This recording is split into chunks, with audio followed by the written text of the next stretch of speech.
like to announce that the Kate Daly Show is marked safe from being called a Russian agent. Today, the show starts now. 50 years ago, the last congressional hearings into MK took place just a short walk from here in the Dirkskin Senate Office Building.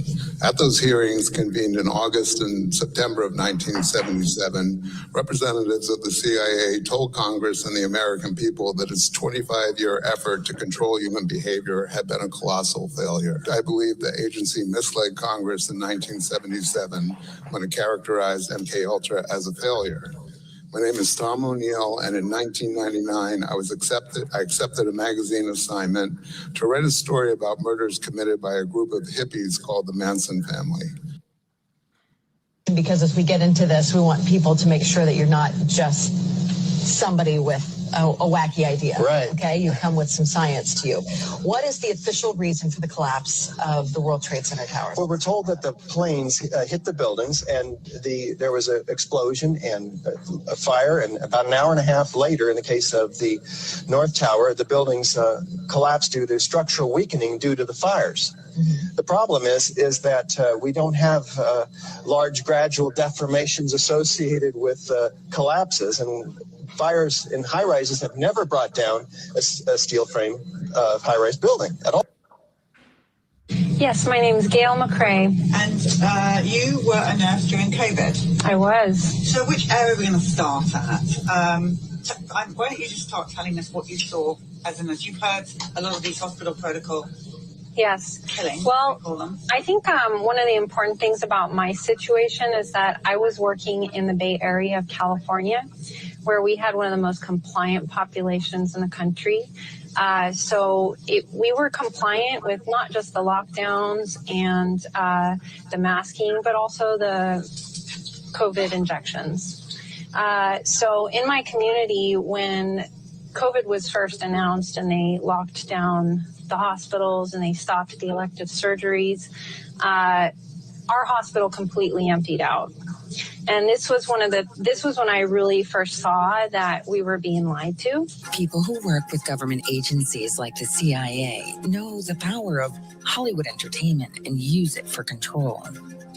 Psychological operations, PSYOPs for short, have their own divisions in the U.S. military and are used by agencies to manipulate what you know. One nation under fraud. Completely visible, with lying and spying for all. The Kate Daly Show starts now. All right, welcome. Kate Daly Show. So glad to have you on board today, and really appreciate you. By the way, the 5 ebooks that I wrote are on sale for one price, $34. You can go to katetalks.myshopify.com, go grab them. And I do have a great guest today. You're going to love this. And just by the way I want to start this out today is to let everybody know, the show might be ending in a few months. We can't afford to keep the show going because why? Because we tell the truth. Because I'm here to tell you of all the media corruption, and I can tell you loads and loads and loads about the media because I've been in it for 16 years, and I can tell you that it's highly corrupt and on both sides of the aisle, and there's just so much disinformation and misinformation. And so it's very, very hard to tell the truth, and it's very hard to keep going. And so I'll tell you, on the flip side of that, my guest, Patrick Byrne, has been talking about government, and the same thing with just plain old government, just our government plus intelligence, and talking about how he was a part of being a national agent, an intelligence agent, and then also CEO of Overstock. And that's what he is very, very well known for as well. And so, of course, welcome, Patrick Byrne. How are you? Kate, good to be on again. Thank you. I know, your second visit. I love it. So I just wanted to say that your latest book, My Greatest Entrepreneurial Success, Disrupting the Deep State, and the docuseries, The Enemy Within, you actually can find on Amazon. So, and I've watched The Enemy Within, and let me just tell you, there's a lot of info in this show, a lot of info that you're going to want to absorb and probably kind of rewind in parts as you're explaining on top of this in this documentary docuseries, kind of like what happened to you along the way. And so you were very, very vocal about being an asset, still are. And so it's kind of interesting because most people do not get vocal about their asset days. And so what was your what made you speak out, Patrick? Well, yeah, I absolutely thought that this was going to go to my grave with me. I had actually arranged things that maybe 50 years after I was gone, the story could come out. But things happened. Things happened. I was ended up being used in what really was the soft coup started in 2015. And I was used in it. I didn't quite understand. There were some things that didn't make sense, but I thought I was being used in a normal kind of assignment. And I put the pieces together and belatedly. And then when 2020 happened, I, well, I'll put it this way. When the Durham report came out, General Flynn called me the next morning at 7:01, which he does whenever he's really angry. And his wife is saying, hey, you can't call anyone at 7 in the morning. But he called me at 7:01 and said, Patrick, I spent all night reading the book, the Durham Commission report. It's all a cover up. It's time for you to come public. You know, your republic's hanging by a thread. It could already be lost. If we got a chance, we're making your story into a we're coming clean with your story. You sit down and write your story. And he knew I had been a government asset, and so I sat and wrote the story. And the truth is, I was in the middle of it. It's not a theory when I say there was a coup going on to overthrow the U.S. government. I was part of it. I worked directly on the couple of the assignments in question. My handlers were reporting directly to Comey and Brennan, I was told, and it was all being done at the personal request of Obama. So I was right in the middle of their early attempts to overthrow the government. So it seemed like at some point, you're sworn to secrecy, and there's like a 15-year crime for every felony, for every secret I reveal. Right. But at some point, you got to think for yourself. We're going through a coup. I was used in a coup. And no, I'm not going to keep that a secret. I say to them, I hear they're very angry at me. But they broke our deal first. They used me in a soft coup. So all bets are off. Right. I still am not trying to hurt them. I've tried to make clear that what I'm coming public about is very constrained, and it's relevant to what's going on today. There's no reason for me to go public and do sensational stuff about everything. But the stuff that has to do with what's going on today, I've come clean about. Your life in general, like being the Overstock, the billionaire CEO. And I loved Overstock. I started buying from you guys back in the day when you guys started. And from down in, I think it was Salt Lake, right? Yep. And so, did it come on time? Was it good quality? It was. Actually, I miss it greatly. And so as a person that did this and then came out as a national, like an intelligence asset, how many people do you think do that in this country that we would just know as this business person, but actually they're assets? What do you think? Well, I'm not unique in that case. I do know that there are others who do it. I know that eventually I was told that you have a really unique relationship with the government. I don't want to overstate it. Much of it was academic. And it was very flattering that the government would sort of contact me and say, look, we want you to come to a certain address in a month and do a PowerPoint, share your thoughts on this subject you've been talking about. Right. And I show up, and there might be 60, might be 120 federal people across the bureaucracy. I come in, I give my talk, I leave, and that's all and that was always very flattering. I had opportunities to work on things abroad that had to do with peace, and that was kind of my thing, where there were moments. I think there's more people doing a little bit, devoting a little part of their lives. At some point, this became quite a big part of my life. I'm not married, never had children, and never been married. So this is really what I did instead of having a private life. At some point, some years, it felt like Overstock was my cover job. Not literally. They did not give it me. Right. I had to do all that myself. Yeah. But I was so busy on the stuff they wanted me to do. It kind of felt like being the CEO was just a cover job as I was doing their will. It's a very unusual situation to be in. you end up to be a puppet on a chain. I don't know. You end up having to really trust them. That's Okay. why I'm kind of as mad at them as they are, surely at me, because I've reached the point where I really trusted them and they misused me. Yeah. I did reach the point. I'm sorry, I'm giving you a longer answer than you I wanted. love it. I know. Go. Well, why it's germane is in 2006, somebody took me out for lunch and said, "You've done such a nice job for us in these sort of vanilla assignments. We'd like, in a white area of the government, we'd like to use you in some, there's a cell that would like to take control of you and use you in some more high-speed adventures if you're willing." I said, sure. That woman emerged about 7 years later as John Brennan. John Brennan had two female proteges. This was one of them.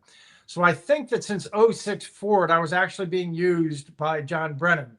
I never heard his name until about 2013. Gotcha. But so I know a lot of secrets that I'm not supposed to know. And I was used in a whole bunch of assignments in those years. And then around 2010, 2011, I got told that Obama had signed off on me being one of a very small number of national intelligence assets. And I started taking a lot of assignments from the National Security Council itself. People on the council tasking me to go to foreign lands, and generally it's more like a professor would do than a.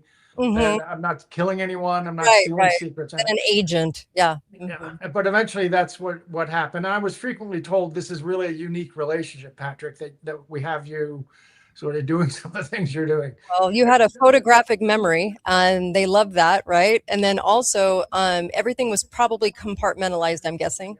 Yeah, right? I didn't. You're a puppet on a chain. You don't know. And the thing is, I started guessing I was in the middle of something corrupt around 2010, 2011. But when you ask questions, they tell you, look, you're in this compartment. It may not make sense to you from this compartment, but if you knew the whole picture, you would know the whole picture. What they didn't know, and there's this other dimension to this, I mean, revealed in the book and in the movie, is that I really had an Uber assignment. Should I explain that, or is this going to? Yes, please. No, please do. That in 2005, I was in this big fight with Wall Street, and the Senate Judiciary Committee brought me in and started to get to know me and explain what I discovered about Wall Street. And after a couple meetings, they were convinced I was right about this crime on Wall Street. But they started asking me, what's happening in DC when you show this to the FBI, when you show this to the SEC, when you talk to different kinds. And they started using me to spy on other parts of the government. In fact, they told me that, Patrick, we are the ultimate bulwark protecting the Constitution and the Senate Judiciary Committee. And we can investigate anything we want in the United States, and no one gets to tell us that there are lines for us. We can investigate anything we want. And so they used me for a year meeting. They had me at their meeting with the government and kind of getting my ass kicked in different corners of the government, but coming back and talk and explaining to them who I thought was honest, who was dishonest, who was in on it, et cetera. This all was Wall Street shenanigans. And after about a year of that, year and a half of that, they called me in, and there was the chairman, a guy named Arlen Specter, who was a lifelong Democrat, who had a stint as a Republican and then switched back to Democrat, along with Kit Bond, who was the chair of the Intelligence Committee, and others. And they said, and they were aware of all these weird relationships I had, which is why I was sort of getting these requests. And they gave me this Uber assignment. And I'll never forget this, in September of 06, where they said, late September, where they said, we're writing this letter. They said there's some kind of corrupt force trying to take over the US government, and we can't stop it. It's our job to stop it, but we can't stop it. And they went on describing it, and it matched exactly what I'd been saying about the corruption. And I finally said, I know, this is what I'm saying. This is what, because I've been saying it publicly. I said, what are you going to do? How are you going to stop this? And they said, we're going to stop it because we have you, and you're going to stop it. You're going to spend your life working and figuring out how to defeat this. And we may not be senators when you succeed. We may not be alive when you succeed, but this is how you're going to spend your life, Patrick. The country needs you to do this. And this hasn't been, and here's a letter we're going to write, and it's going to be in a file, in a safe the rest of your life here in DC. Right. And it says you can't be prosecuted. in the United States of America. Mm-hmm. And they let me read this letter, and they said, this has not been done since World War II. And we're an American. There was concern over German sympathizers in the government. And an American businessman was asked to become a German sympathizer and go to work and try to sniff the others out. And he was given a letter in a safe, and this letter is going to be sitting in the safe the rest of your life. So the whole time that Brennan was pulling me in, and I was and so I was deliberately doing dirtier and dirtier things for them. And they were probably testing me to find out where my limit was. Right. And I was deliberately, just like if you were going to infiltrate a mafia, you know, you're going to do what they want. You're going to do what they want. Gain their trust. Until you get to the middle of what you're supposed to be getting to. I'd say, some dirtier and dirtier things for them until we got to the point of 2015, which is in 2016, where they had me setting up the Russian collusion hoax, dating this lovely young Russian woman. And but you didn't know you were doing that. You didn't know you were setting it up, did you? No, I thought I was doing legitimate counterintelligence work for them at that point. And then they had me bribe Hillary Clinton, and I thought I was doing legitimate. Right. Something good. Legitimate. But it was after that, it was January 2016 that everything changed for me. I successfully bribed her. I guess it was January 14th. It was a Thursday. I never was face to face with her. I was behind the scenes and pulling strings and making it all happen. And the bribe occurred. And then I was immediately told I had to forget it. And then a couple of weeks later, they explained the big picture. And the big picture was that Patrick, at this point, Snow globe. Snow globe. And that they were getting Brennan and Comey and Biden and Obama wanted Hillary Clinton in a snow globe that they could shake up anytime they wanted. And I had actually bribed her to get her to step into the snow globe. So she was going to be president for 8 years, and nothing's going to change that. But the whole time she's president, she's going to be owned by Barack Obama. That's when I knew that things were. Did you already suspect her of being that person, though? I had always suspected her of actually being Bill's handler. So I'd always suspected her of being somebody that they could shake. And so were they trying to get you to do the bribe to see how far you would go? I mean, was it needed? Because I always thought she was definitely part of all of that. She was.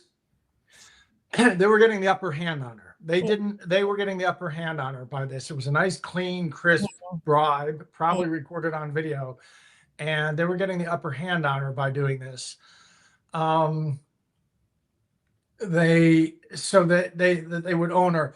There's always been a love-hate thing between the Clintons and Obamas. And especially since 2008 was supposed to be her first coronation, and Obama took it from her, but then he made her Secretary of State. But there's always been this love-hate thing. So he was trying to set it up so she would succeed him, but then he would own her. He would run the presidency for the next 2 decades.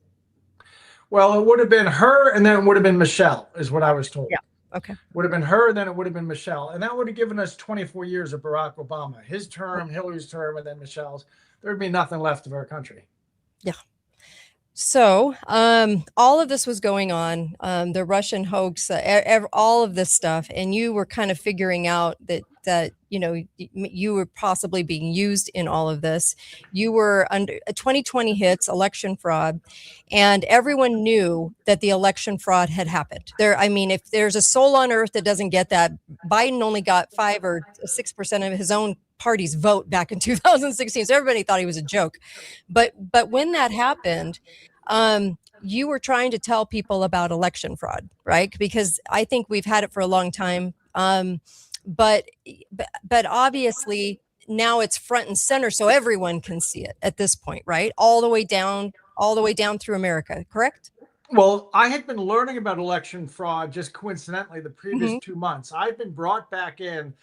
Right. I left Overstock, went public on TV, and then fled the country. I thought I'd be killed. Yeah. Instead, a couple months later, they started pulling me back in and demanding I come back.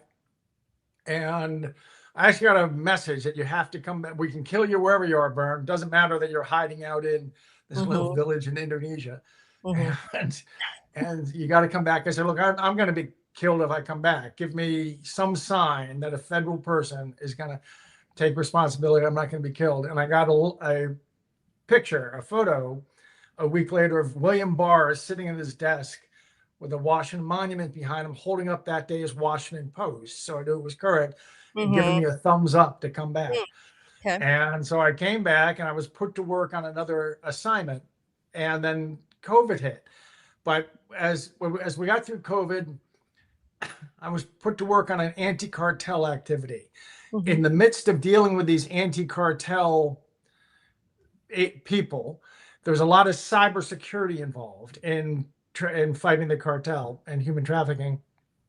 And a couple of those people, just as a hobby, I'm talking about August, September 2024, 2020, as a hobby, they were studying election fraud. And they were telling me all about how it worked and how these machines traced back to Venezuela, a bunch of stuff that sounded crazy. And I wasn't really paying attention to. What I was thinking is, we're going to get through this election. Trump was clearly going to win. And then we're going to have I'm going to have time. I'll go back and see some people at the NSA or something, and I'll start pulling people into this conversation about election fraud. Instead, I wake up on the morning of November 4th and see what happened. So they've been teaching me about election fraud and having me read up about election scandals that had occurred in places like Ghana and Iraq and Ukraine. And they all had certain... Venezuela. Well, they all had certain things that, that F for fraud we see. But they all had that. They shut down counting in the middle of the night. There's always a different reason. And then when they wake up in the morning, there's been this big change. Yes. That's what they were. And so I was alert to all this and just planning on going and seeing people in Washington after the election to tell them, do you realize that there's this? And instead I wake up on November 4th and we saw it here, and we saw it in the six swing states that had one big county. And I realized, oh shoot, this just happened to us. So that's really, I was not anticipating it happening to our country. I was just learning about it to go and tell some other people in DC. And then I woke up and it had happened to us. So why do you think Trump ran again if he knew that the fraud, they were capable of doing this, where they tried to talk the whole nation into Biden being the most popular man on earth, even above George Washington, and for the win, that 81 million people actually voted for King Dingling. So why do you think Trump ran again if he already knew that, if he already knew they could do it? Trump, about this 2020, you mean? Yeah, well, when he ran again in 2024, why do you think he ran again if he already knew they could take over the election and try to convince people that when you fell asleep, all the numbers changed? Well, if he didn't run, he was going to end up in his only way out of this was to run. He would have gone, they would have Bolsonaro'd him. He would be in prison, his fortune confiscated. He'd be in a jail cell with Bolsonaro. So he had to give it his best shot. He was 79. I can't imagine he really wanted to get out there and run again. And secondly, as far as we can tell, what they can do is, without leaving traces and without any way that, in a way that defeats an audit, they can shift votes 6 or 7% on the day of the election. So if he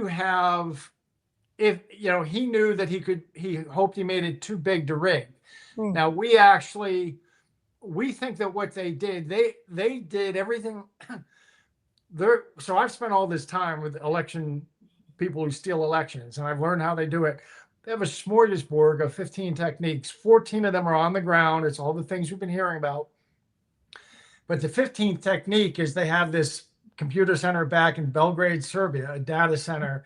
They jam things through and they can change. So the Democrats did their normal stuff in 2024. The patriotic Americans, with our on-the-ground efforts, constrained that. The Democrats didn't push too hard because they were counting on this being jammed through from Belgrade.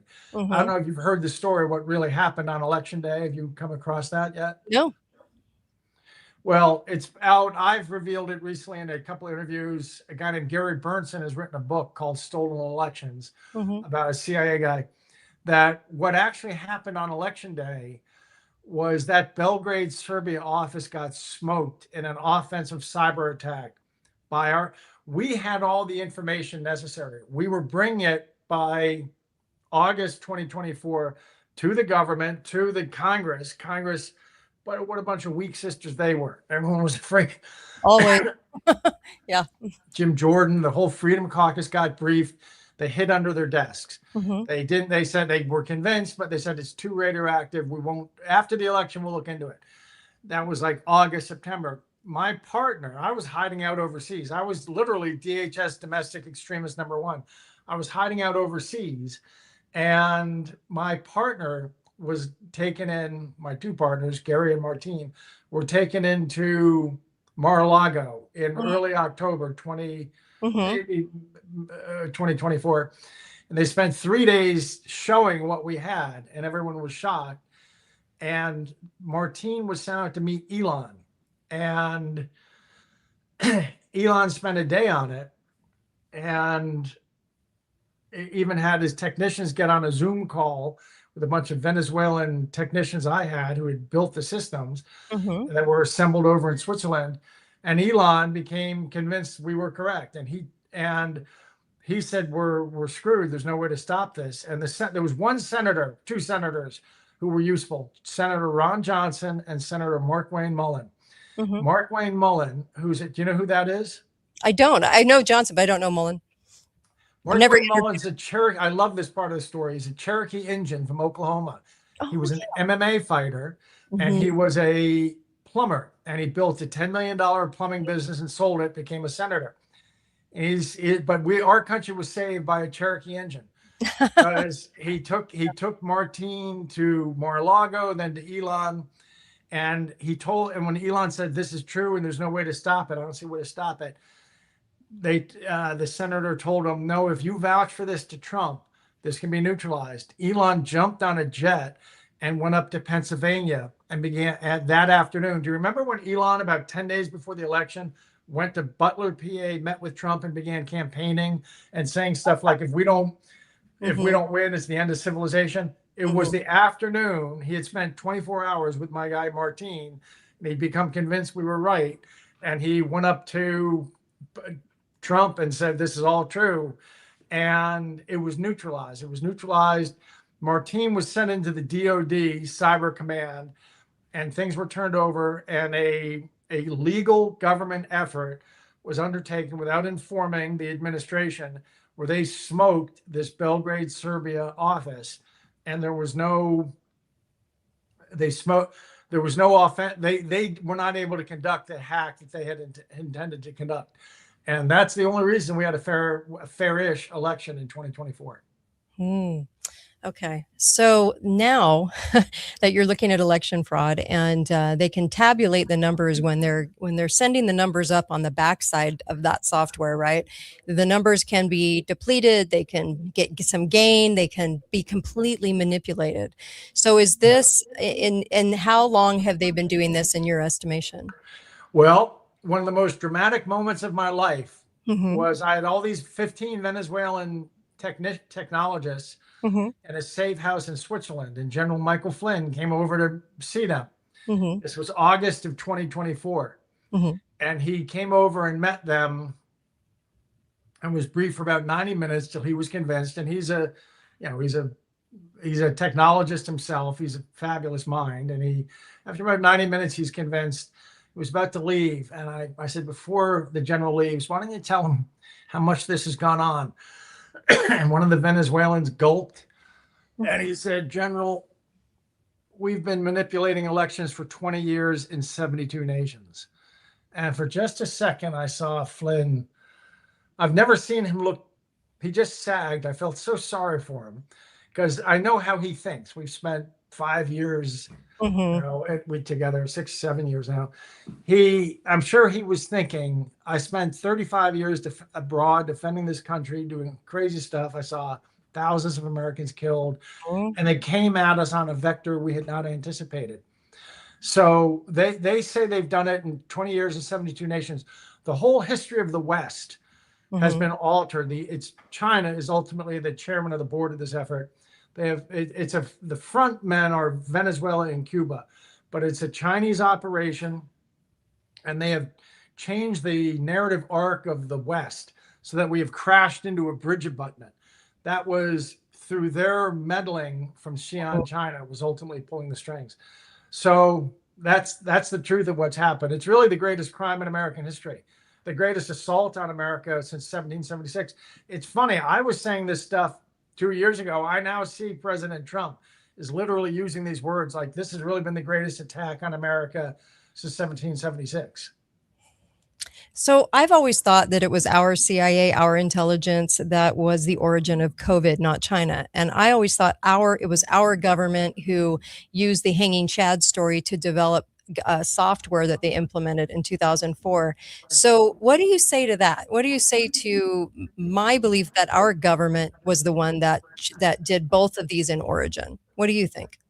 I think that there's an element within the CIA, at the top of the CIA, you need to understand it's all deep state, but it's different flavors of deep state. There is one flavor that is traitorous. I think from their point of view, it works like this. 10 years ago, I was brought to actually an undersecretary's office in America. And he said, Patrick, there's two groups in the American government. One, this is say 2016, maybe 2015. He said, one group thinks that if we don't get our act together within 10 years, we're going to be overthrown by China. We'll be a vassal state and of China. And if we don't get our act together and figure out how to stop it. The other group thinks it's already too late.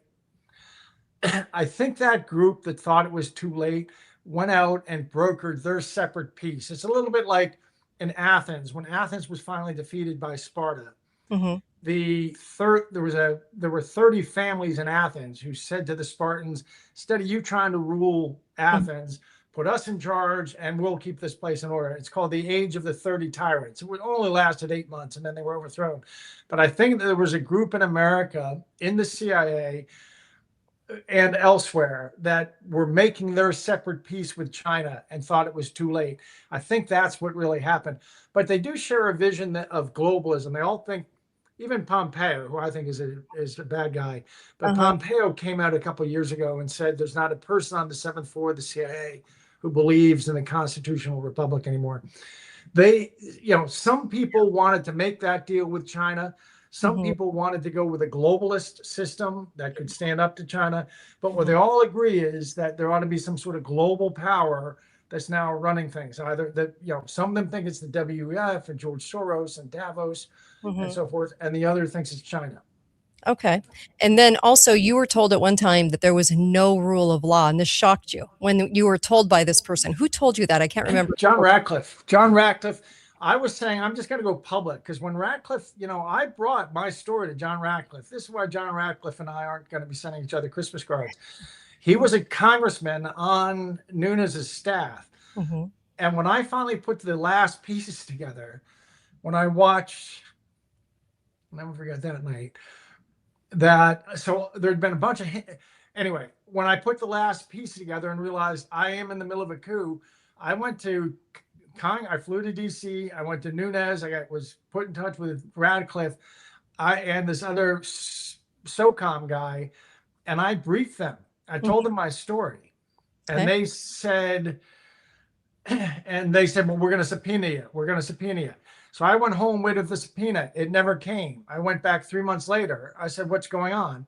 They said, well, gave me some legal nonsense about why they couldn't subpoena me. And I said, well, then I'm just going public. And Radcliffe said, look, Patrick, this is early November 2018. He said, Patrick, there's no rule of law in this country. If you go public, it's not going to do anything. You have to wait. Jeff Sessions has just resigned. There's going to be a new attorney general appointed. It may be me. Wait until there's an attorney general, and then we'll bring you in and we'll hit the ground running, because we already have this story. So when people say, why do you 17 months into Trump's first term, I was in talking to the right people, explaining, and they sat on their hands. So I just don't trust John Ratcliffe. I think John Ratcliffe is compromised, is just not, or is weak. Trump has these, lawyers all think that they're smarter than everybody. Right. And they can do everything. And they are the worst people to have as executives. Lawyers should be lawyers. They should be advising an executive, but you can't put them in charge of anything. All they do is they write memos to each other. They don't know how to get anything done. So that might be it, or it might be that Radcliffe was compromised, but he did nothing. We had the whole Russia hoax 17 months into Trump's first term. I was out there explaining the whole Russia hoax. I was saying, you can put me under oath in front of Congress. I'll name all the names. This has all been fabricated. I was part of manufacturing it. And they all backed down. So, well, and poof, it went away in 2021. No one even talked about it in the press. But the entire first term, it was talked about and took up a lot of time and effort, right? Within the presidency, the concentration on the Russian hoax. Yeah, right? well, that was it was a manufactured just in order to derail Trump's term. Okay.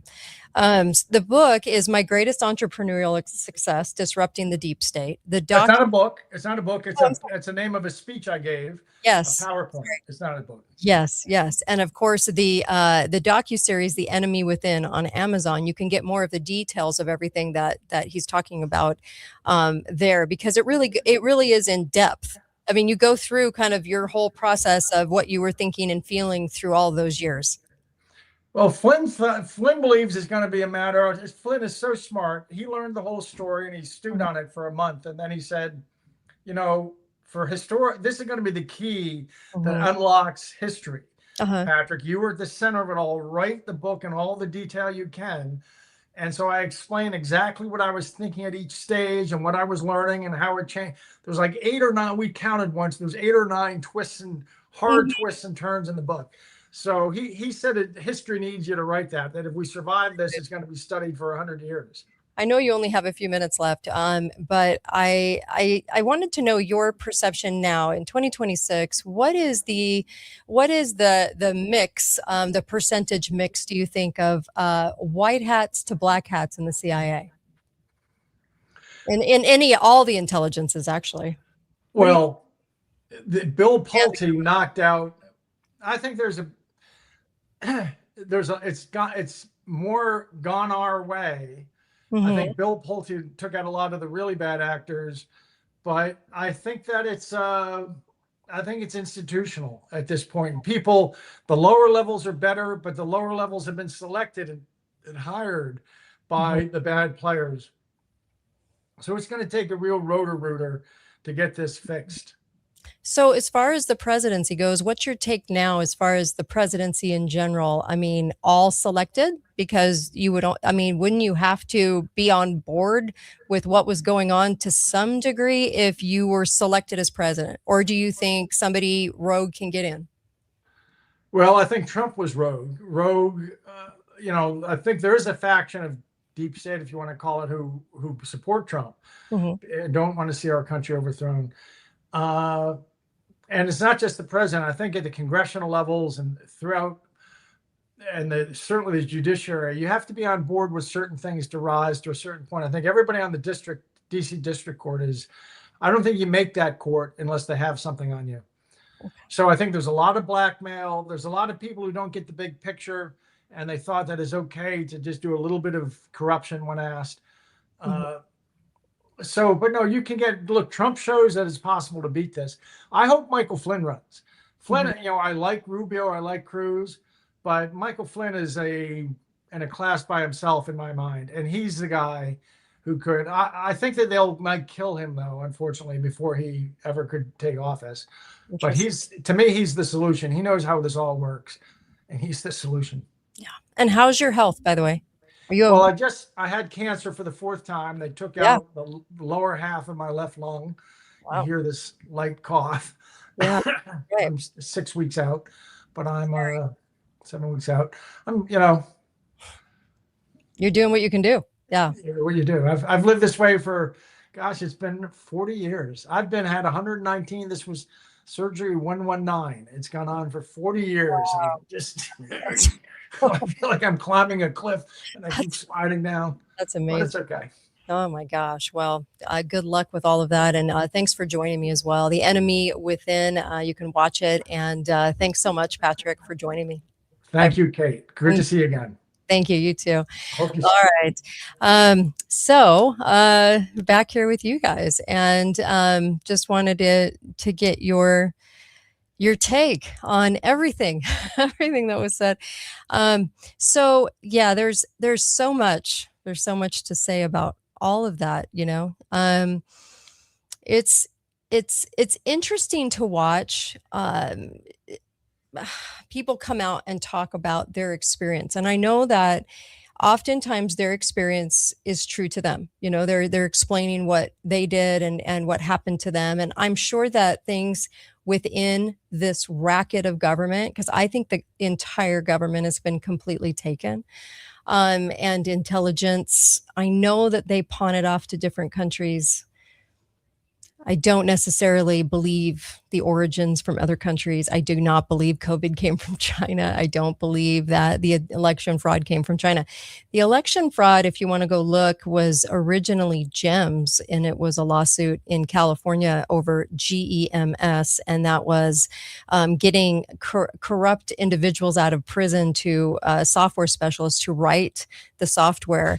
And then kind of hold it over their heads for the rest of their lives for going back to prison if they revealed those secrets. But it was all about changing the name throughout the years. And then, of course, election fraud being very instrumental and run by the Office of Internet. So people in my position in the media don't ever say that because they're not supposed to. Just like they're not supposed to talk about Sandy Hook or 9/11 or JFK or, or any of those things. And so I'm saying it because in my research, these are the things I have found. And I do believe that people can be told things by intelligence that they believe. And I know people that have believed it when, like Army intelligence, Navy intelligence told them things, and then they did things because of what they were told because they believed it. And in actuality, it wasn't true at all. So I do think they get people to comply that way. I also think they get people to comply by, and I'm not talking about Patrick specifically. I'm just talking about in general, to comply with things because they don't know the end result. It's very compartmentalized. So I can see that portion too. And I do think a lot of people get used. A lot of people do it intentionally for profit, for gain, for power. And there's just so much of this going on that it comes and stems from our own horrific intelligence agencies. And the minute they came on the scene in 1947, think about all the things that came on the scene. We had major brainwashing. We had this very odd decade that had never been done before in the past so quickly, and that was the 60s revolution, right? And that was, I think, all by design, all implemented. We had the UFO hoax, right? We had the whole little green men UFO stories taking off. We had there were so many, the UN. We had so many things going back to 1947 when it became very public, because I think it started obviously before that with the OSS, but the CIA kind of became the agency that it did. And then that is also delved into other agencies as well. And they're all like brothers and sisters. We are truly brainwashed. And so now in 2026, here we sit with constantly blaming some other country but us. And so Patrick has his view. I have my view. We all have a different view, I'm sure. But I will say this, from my own research, that tens of thousands of hours, because I had to know myself. And this is why I'm not on the national stage anymore for talking about issues, is because I would ask too many questions. I would say too much. And that isn't liked in the media cabal. So they don't like that so much. And so that's why we're having a hard time keeping this show on for people. And this show is really more for the truly awake, the people that see such a big picture and how people are being used and so forth. And so all I have to say about that is that there are many factions within those intelligence agencies. I don't think very good I think even if you have, and I've met politicians, I've interviewed politicians at the senator level, at Congress's level, you name it. And the one thing that I have walked away with understanding is that many of them are stupid. They really are. They don't understand anything. They don't get anything. They're just kind of like dumb. And then you have ones that are truly intentional and know exactly what they're doing and are quite evil. So it's a mix. It's a healthy mix. But when you're an agent, there's only so much, right, you're going to be able to say, I would imagine. So I do think that the election fraud goes all the way down to local, goes all the way down to our local races. I think that's why your county commissioners all over the country could change it, won't change it, because there's not enough public pressure. It's apathy to, I'm just going to vote every year and get my sticker.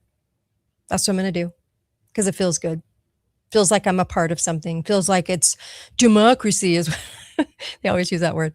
I'm into democracy. Like how retarded is that? No, we're supposed to be a republic. We've been losing that republic. Obviously, that's hanging by a thread. But that's what we're supposed to be. And so there's so many things going on. I don't know if the country could actually heal itself until maybe it's even broken up. I don't know. I don't know how you guys feel. Time to start over. Yeah, time to start. That's a comment coming in. Yeah. Well, what would you start over with? I would start over with the Constitution. That document was divinely written, and it was done so by the pleading of men who were writing it that said, help us write this to the divine so that we can get on paper what's going to last and what's going to help us to own our government. Now that hasn't happened, but it did in the beginning, and it tried to. But evil is evil. So do I think Elon's a front man? Yes. Do I think Jeff's and Mark and Billy Boy and all of them are front men? Yes. Do I think they're all into eugenics? Yes. Do I think the intelligence anytime that you have somebody running for office or is even, and here I am a conservative, but I am telling you, even JD Vance, who's intelligence, who was put there by Peter Thiel, who's intelligence also, there's a problem. And no, I would never trust any of these people. And I know he mentioned Rubio and all these other, I would never trust any of these guys that have worked layers up in intelligence. I would never, ever trust anybody. So when somebody runs for office, it's kind of like Evan McMuffin, as we always called him, Evan McMullen. What a joke that guy, that little peon guy is.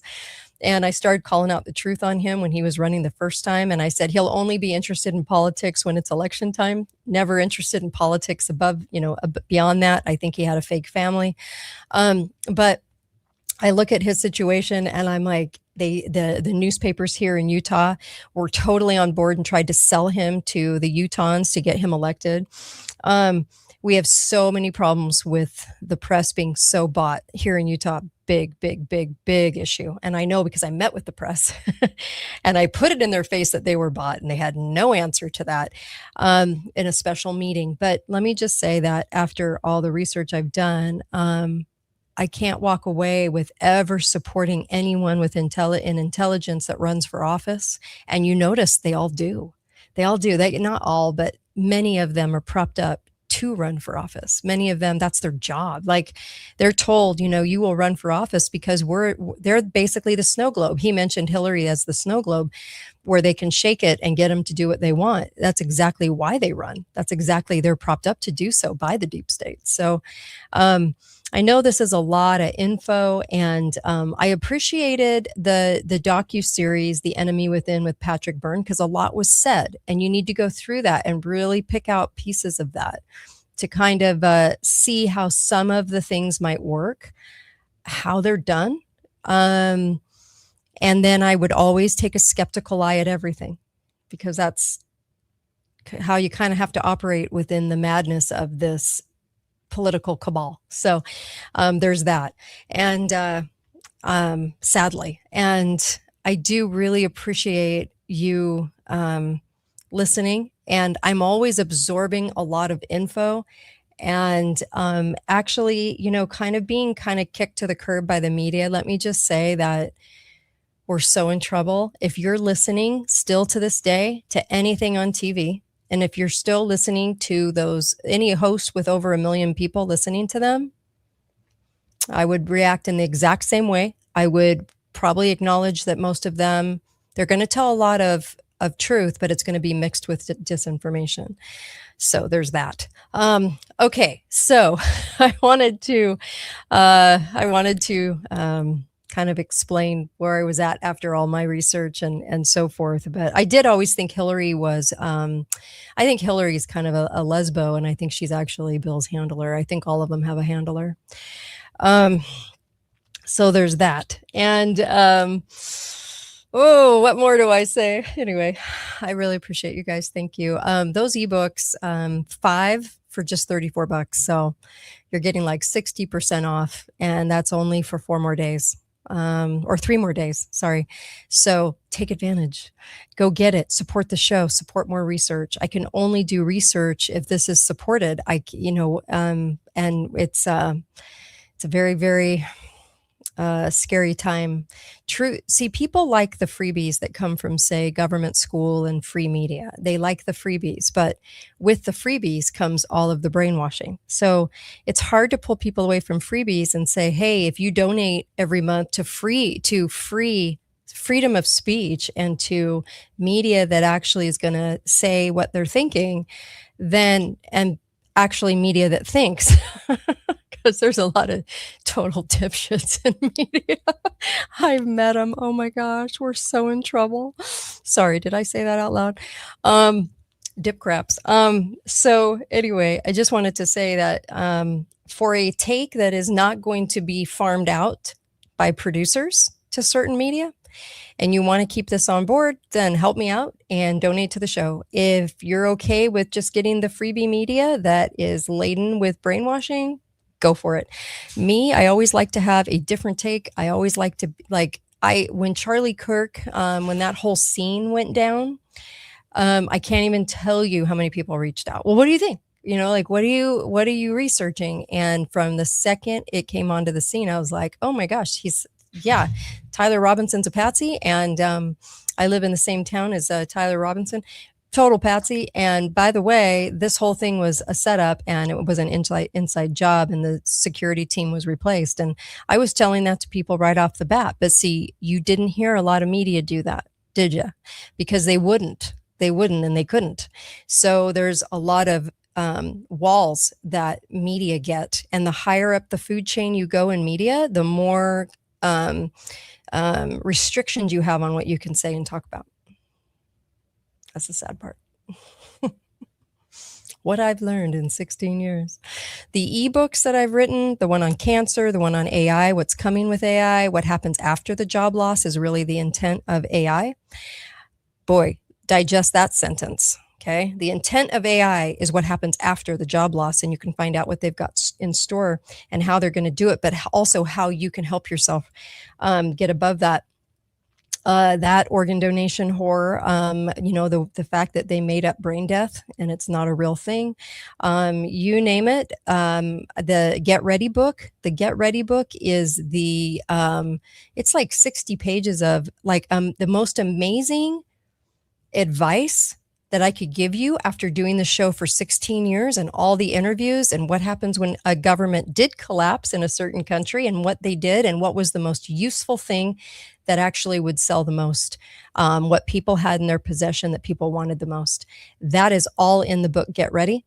And you can get all of that, even the one on Disney, the deep dive on Disney, the origins of Disney and Hollywood. You can get all of it for $34, and that supports the research and supports the show.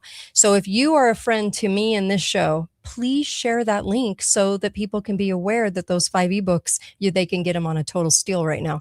Please, because it supports me staying on the air, doing even more research. And I love research. You can't even imagine the rabbit holes I've been down. You can't even imagine. There are some I haven't even brought to air yet. I did a show on the Beatles the other day, the first half of the Beatles. And, Kate's Cancer ebook is excellent. Thank you. I appreciate that. It was a lot of work. That was a lot of work. And it's 14 pages of cliff notes on exactly what to do and what not to do. And do not go with the medical cabal. I'll tell you that. They're only going to have one answer, and it starts with a C. So the cancer ebook is well worth the $34, but you get all the other ebooks too, and all the other insights too for $34. But go to katetalks.myshopify.com. It's right on the screen, and go pick that up, and pick it up for a friend that you want to wake up. Because sometimes if they read the info and you send it to them, and it's okay, send it to them, it's fine. You're getting my permission to send it to them. But look, sometimes, like, my whole goal with that is to wake people up, to pay for more research being done in the show, but also to wake people up, because I'm on a mission for the truth. I got to meet God someday, and I'm not going to do it by saying that I went with the cabal. I'm not going to do it. So there you go. That's me. That's me in a nutshell. So I appreciate you guys. Thank you. I'll be completing my ebooks on the world population lie. Boy, is it a lie. Boy, we're being lied to about the world population. There's a reason we're being lied to about it. And it's probably about half of what they say. We're probably at like 3 billion, maybe 4. That's about it. But there's a reason that they're doing it, and they've done it for just over 100 years. So they're lying anyway, the reason that they lie. And also the 60s culture CIA approved and delivered revolution.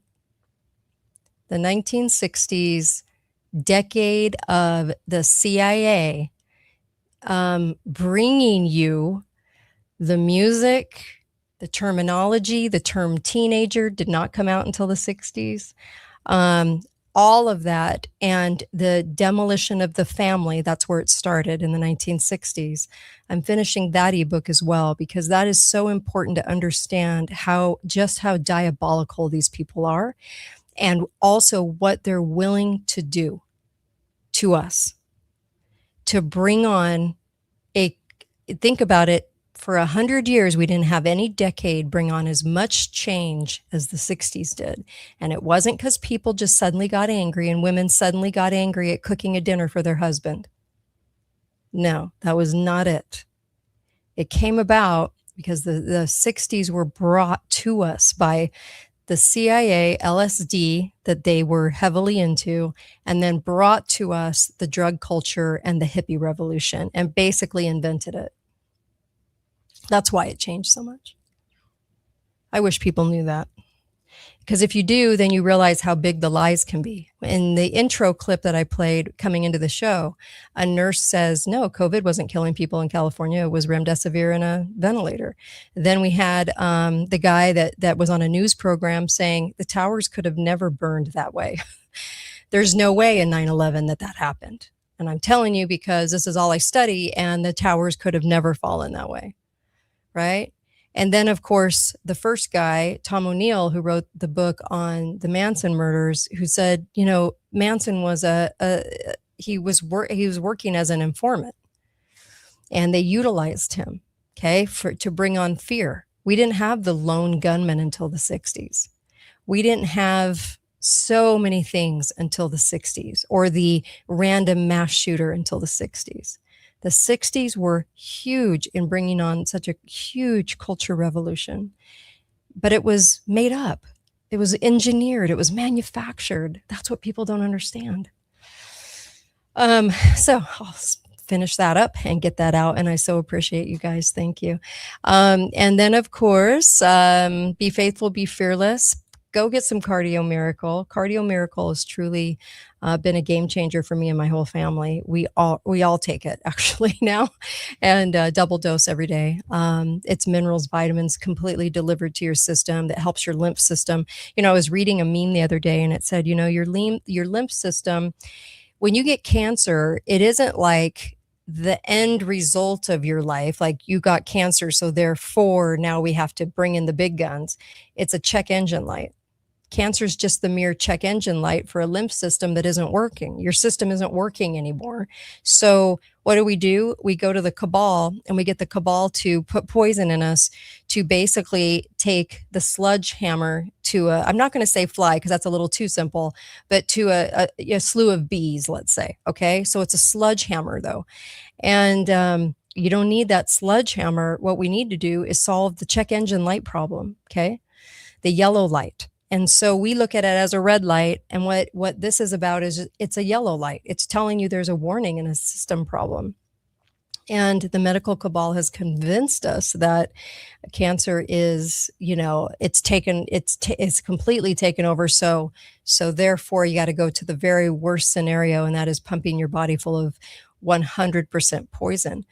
And there's just so many lies we've been told. So anyway, I just wanted to tell you, go get the ebooks. They'll mean a lot to you, because each one of them has insights that I promise you don't know, and that we brought up on the show, but the national audience doesn't get this show. So share the show as much as you can. Share the ebooks as much as you can. Go get Cardio Miracle. Cardio Miracle helps that whole lymph system, helps keep those minerals and vitamins flowing in. It's like 20 times the vegetables you're going to eat today is in those doses of Cardio Miracle. So go take it. Go to cardiomiracle.com/Kate. Yeah, there you go. Be faithful, be fearless, and I'll see you back here tomorrow.